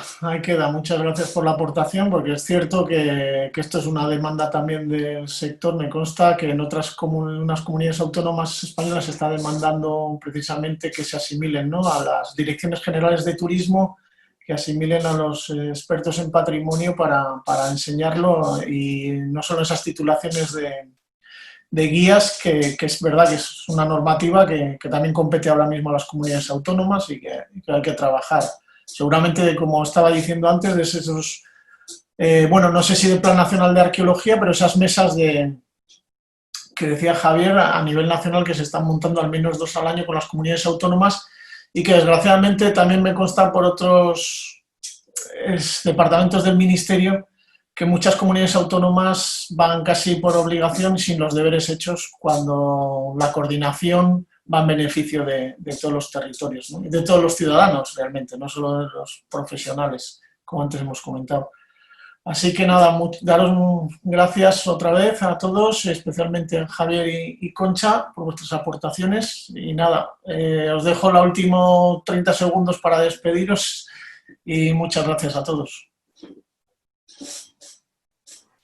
Nada, daros las gracias a los y las asistentes y a PECA por organizar estas charlas, y ya me estoy enganchando, esta es la tercera. Así que bueno, los temas como ha sido hasta ahora han sido interesantes, auguro larga vida, ¿no?, para estas tertulias. Muchas gracias. Gracias a ti. Sí, Javier. Lo mismo, estoy muy agradecido de que me hayáis invitado y de haber tenido tan agradables compañeros y compañeras. Y el objetivo es común, tenemos que trabajar por él, conservar nuestro patrimonio, crear arte y saber aprovecharlo en beneficio de toda la sociedad. Muchas gracias. Pues con esto acabamos. Muchísimas gracias y nos vemos en el siguiente PCAFE. Gracias al Instituto de Arte Contemporáneo, Carrascan, a Artecale y la Red de Teatros Alternativos. Muchas gracias a todas.